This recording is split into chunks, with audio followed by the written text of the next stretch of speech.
네, 여야 원내대표가 법정 시한을 넘긴 내년도 예산안 처리를 위해서 협상을 이어갑니다. 내일 오후 본회의 직전까지 최종 합의안을 마련하는 게 목표입니다. 네, 국회 나가 있는 취재 기자 연결해서 자세한 얘기 들어보겠습니다. 김보윤 기자. 네, 여야 원내대표가 조금 전 김진표 국회의장 주재로 다시 만나서 내년도 예산안 협의를 진행을 했습니다.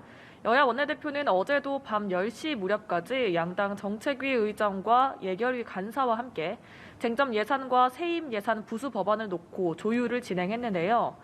양당 모두 협상 진행 상황에 대해서는 함구하고 있지만 전체적인 증감액 규모에 대한 이해를 주고받는 등 진전이 있던 것으로 전해졌습니다. 이른바 3+3 협의체는 각자 역할을 분담했는데요.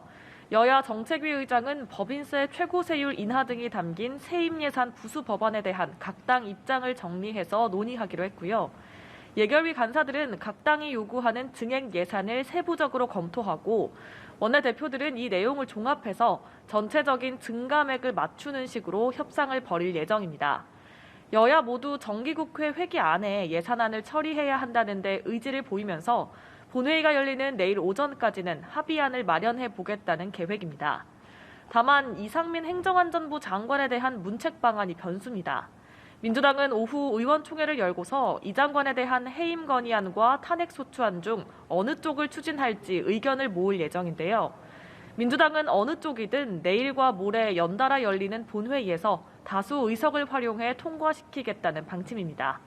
이 경우 예산안 처리에 차질이 빚어질 수 있어서요.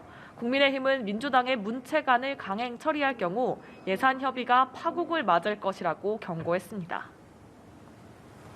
예, 여당 상황도 좀 살펴볼까요? 이른바 친윤계 의원들을 주축으로 하는 공부 모임이 오늘 발족했죠. 네, 그렇습니다. 국민의힘 당내 최대 규모의 공부 모임인 국민공감이 오늘 첫 모임을 가졌습니다.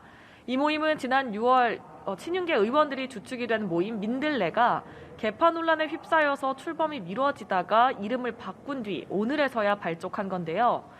오늘 모임에는 국민의힘 의원 115명 중 무려 71명이 참석하며 사실상 의원총회를 방불케 했습니다. 국민공감은 순수 공부 모임을 표방하고 있지만 내년 3월 초로 예상되는 전당대회를 앞두고 친윤계의 구심점이 될 거란 관측이 지배적입니다. 그래서인지 김기현, 안철수 의원 등 이미 전당대회 출마를 선언한 당권 주자들은 물론이고요. 원조 윤핵관으로 꼽히는 권성동, 장제원 의원도 참석했습니다. 특히 권성동, 장제원 의원은 최근 주호영 원내대표가 차기 당대표는 수도권과 MZ세대를 공략해야 한다고 발언한 것을 공개적으로 비판하기도 했습니다. 권 의원은 수도권이 중요하다면서도 당대표가 어느 지역 출신이라고 못 박는 것은 적절치 않다고 지적했고요. 장 의원은 심판을 보실 분이 기준을 만드는 건 옳지 않다고 말했습니다. 지금까지 국회에서 전해드렸습니다.